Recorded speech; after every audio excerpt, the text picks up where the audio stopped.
हम इस वीडियो में चार्वाक दर्शन के नीति मीमांसा की चर्चा करेंगे। चार्वाक दर्शन को हम जानते हैं कि वह एक भौतिकवादी दर्शन है जिसमें पारमार्थिक या भौतिक चीज़ों का कोई स्थान नहीं है। ईश्वर, आत्मा, परलोक, पुनर्जन्म जैसी अवधारणाओं का चार्वाक विरोधी रहे हैं और वेद, धर्म, कर्मकांड इन सभी चीज़ों में अविश्वास दिखाते हैं। वस्तुतः नीति शास्त्र का मुख्य कार्य जीवन के चरम लक्ष्य को निर्धारित करना है।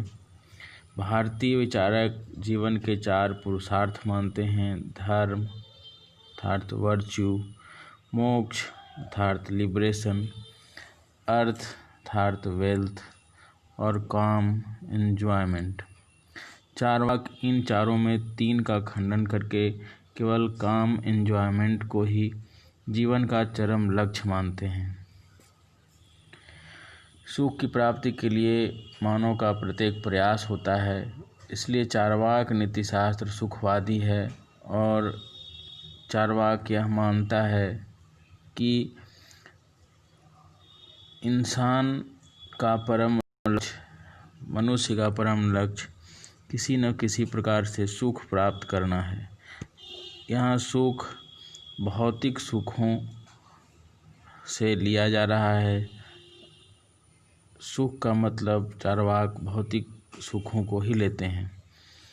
इसलिए चार्वाक के नीति शास्त्र को, नैतिक सिद्धांत को भौतिकवादी सुखवाद कहा जाता है। चार्वाक धर्म की धर्म की आलोचना करते हैं, धर्म को एक पुरुषार्थ के रूप में नहीं मानते हैं। भारतीय दर्शन में धर्म और अधर्म की परिभाषा दी गई है कि वेदानुकूल कर्म धर्म हैं और वेद के प्रतिकूल कर्म अधर्म हैं। वेदों को साधारणतः ईश्वरकृत होने के कारण प्रामाणिक माना जाता है। चार्वाक धर्म को जीवन का परम लक्ष्य नहीं मानते। उनके अनुसार ईश्वर का अस्तित्व नहीं है, इसलिए वेदों को ईश्वरकृत नहीं कहा जा सकता। वास्तव में वेदों की रचना धूर्त, पाखंडी, लोभी ब्राह्मणों के स्वार्थ सिद्धि के लिए किया गया है, इसलिए वेद प्रमाणिक नहीं है। इसके आधार पर धर्म अधर्म का निर्णय देना मूर्खतापूर्ण कार्य है। यही कारण है कि चार्वाक धर्म को पुरुषार्थ मानने के लिए तैयार नहीं होते। चार्वाक दार्शनिक कहते हैं कि वेदों में धर्म के नाम पर बताए गए रीति रिवाज, यज्ञ, कर्मकांड आदि का एक ही लक्ष्य है कि सीधे साधे लोगों से छल करके ब्राह्मणों की झोली भरना। स्वर्ग और नरक इस दुनिया से अलग कोई स्थान नहीं है। स्वर्ग और नरक किसी दुनिया में है, इस संसार के सिवाय और कहीं कोई स्वर्ग या नरक जैसे स्थान नहीं है। सुख में रहने वाला व्यक्ति स्वर्ग में निवास करने वाला होता है और दुख में रहने वाला व्यक्ति के लिए वही जीवन नरक है। चार्वाक कहते हैं कि सुखमेव स्वर्गः दुःखमेव नरकः। सुख ही स्वर्ग है और दुख नरक है। स्वर्ग की प्राप्ति और नरक से बचने के लिए धार्मिक रीति रिवाजों का पालन करना निरर्थक है। श्राद्ध के अवसर पर मृत आत्माओं के लिए जूता, छाता, छड़ी, पलंग, मुद्रा आदि का दान करना मूर्खता का सूचक है। ये सामान मृत व्यक्तियों तक नहीं पहुंच सकता। ये तो ब्राह्मणों एवं पुरोहितों के काम आते हैं। जब आत्मा शरीर के साथ नष्ट हो जाती है, फिर मरने के बाद आत्मा किस प्रकार कोई वस्तु ग्रहण कर सकती है? मृत्यु के बाद आत्मा का जन्म नहीं होता, इसलिए पुनर्जन्म भी काल्पनिक है। वैदिक कर्मकांड में पशुओं के बलि को वैध ठहराया गया है। चार्वाक इन निरीह पशुओं की बलि का घोर विरोध करते हैं। उनका कहना है कि यदि बलि वेदी पर चढ़ाए गए पशु स्वर्ग जाते हैं तो फिर पुरोहित अपने माँ बाप को क्यों नहीं बलिदान करके स्वर्ग भेज देते। इस प्रकार चार्वाक वैदिक धर्माचरण एवं कर्मकांड का निराकरण कर देते हैं। मोक्ष के विषय में चार्वाकों का मत अलग है। भारतीय विचारक चारों पुरुषार्थों में मोक्ष को सर्वोच्च स्थान देते हैं। मोक्ष दुख रहित अवस्था का नाम है। मोक्ष दो प्रकार का जीवन मुक्ति और विदेह मुक्ति के रूप में भारतीय दर्शन में माना गया है। इस जीवन में दुखों से मुक्ति पा लेना जीवन मुक्ति है। मृत्यु के बाद आत्मा का शरीर से सदा के लिए छुटकारा पा लेना विदेह मुक्ति है। चार्वाक दोनों प्रकार के मोक्ष का खंडन करते हैं। उनके अनुसार जीवन में दुखों से पूर्ण छुटकारा पाना असंभव है, इसलिए जीवन मुक्ति का कोई अर्थ नहीं है। मृत्यु के बाद आत्मा शरीर के साथ ही अंत हो जाता है, इसलिए शरीर से इसके छुटकारा पाने का प्रश्न ही नहीं उठता। इसलिए विदेह मुक्ति भी निरर्थक और अग्राह्य है। चार्वाक मृत्यु को ही मोक्ष मानते हैं। उनका प्रसिद्ध कथन है मरणम एव अपवर्गः, अर्थात मरण ही मोक्ष है। मृत्यु के साथ जीवन लीला समाप्त हो जाती है और इस आत्मा शरीर सबका अंत हो जाता है। चार्वाक अर्थ के विषय में कहते हैं कि अर्थ जीवन के लिए अत्यधिक महत्वपूर्ण चीज़ है और यह सुखमय जीवन का साधन है। इसलिए अर्थ की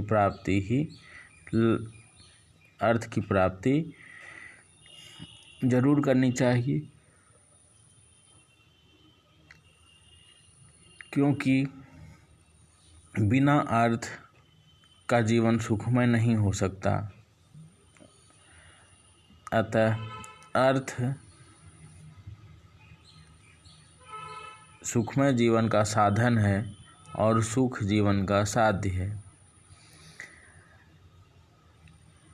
काम पुरुषार्थ के विषय में चार्वाक दर्शन के दार्शनिकों का मानना है कि सुख की कामना ही सभी कार्यों का अंतिम लक्ष्य है और आनंद प्राप्ति ही जीवन का अंतिम ध्येय है। मनुष्य अपनी इच्छाओं की तृप्ति के लिए बेचैन रहता है। इच्छाओं की पूर्ति होने पर उसे सुख मिलता है। इस प्रकार सुख की प्राप्ति ही चरम लक्ष्य बन जाती है। इसलिए चार्वाक के नीतिशास्त्र को सुखवादी नीतिशास्त्र कहते हैं। उनके अनुसार ऐन्द्रिक सुख आध्यात्मिक या बौद्धिक सुख से अधिक महत्वपूर्ण है, इसलिए इसे भौतिकवादी सुखवादी भी कहते हैं। चार्वाक ने शुभ अशुभ निर्णय शुभ और अशुभ के निर्णय का आधार भी सुख ही माना है। वह कर्म शुभ है जिससे सुख प्रदान होता है और वह कर्म अशुभ है जिससे सुख प्राप्त नहीं होता। जो कर्म दुख की अपेक्षा अधिक सुख प्रदान करे वह शुभ है और जो कर्म सुख की अपेक्षा अधिक दुख उत्पन्न करे वह अशुभ है।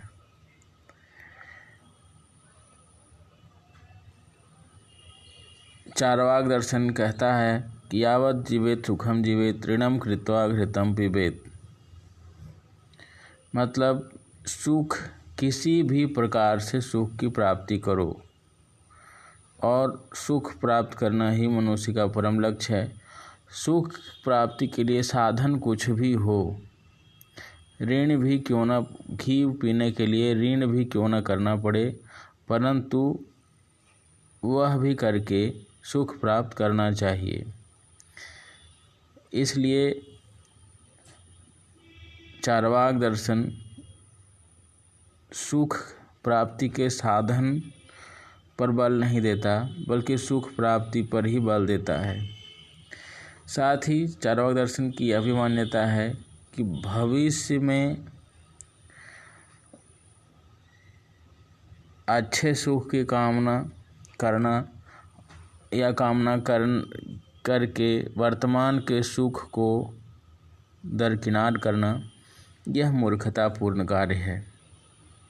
उसका प्रसिद्ध कथन है कि हाथ में आई एक चिड़िया झाड़ी में स्थित दो चिड़ियों से अधिक अच्छी है। धूर्त चार्वाक सुख में गुणात्मक अंतर नहीं मानते। उनके अनुसार सभी सुख समान स्तर के हैं। जो सुख अधिक तीव्र हो वही वांछनीय है। चार्वाक दर्शन एक तरीके से निकृष्ट स्वार्थमूलक सुखवाद से मिलता जुलता नीतिशास्त्रीय सिद्धांत प्रदान करते हैं। इस प्रकार हम देखते हैं कि चार्वाक दर्शन नीतिशास्त्र के मामले में अत्यंत ही स्वार्थवादी सुखवादी दार्शनिक मत का प्रतिपादन करते हैं।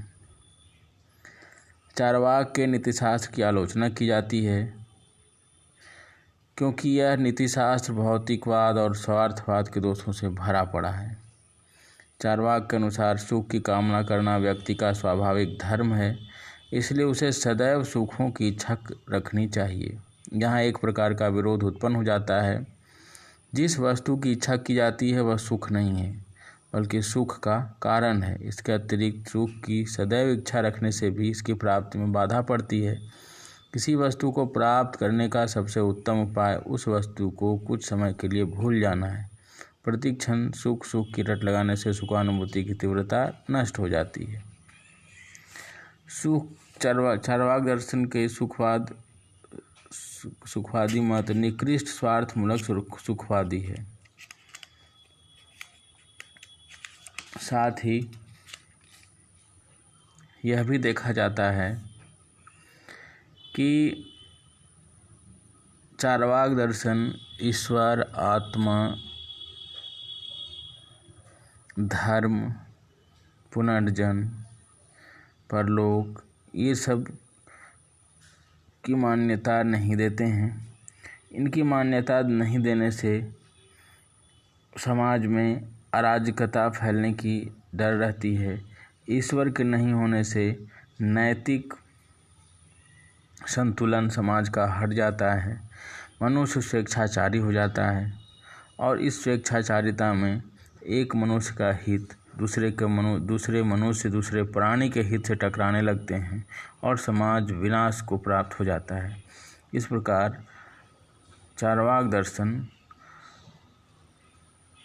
की दार्शनिक परंपरा, उसकी आचार शास्त्र, आचार मीमांसा परंपरा एक उच्छृंखल अवधारणा मात्र बन के रह जाती है। चार्वाक दर्शन यह भी कहता है कि यावत् जीवेत सुखम जीवेत घृतम सुख पीत्वा ऋणम करेत, मतलब जब तक जियो तब तक सुख से जियो।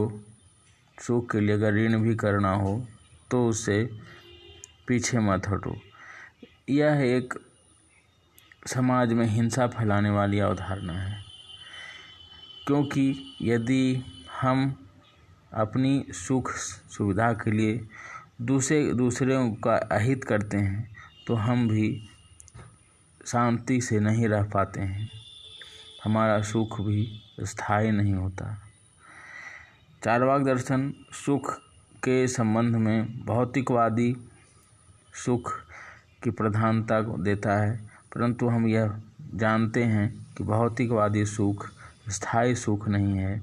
स्थायी सुख भगवत भजन, ईश्वरीय भजन और या समाधि की अवस्था में ही प्राप्त हो सकती है।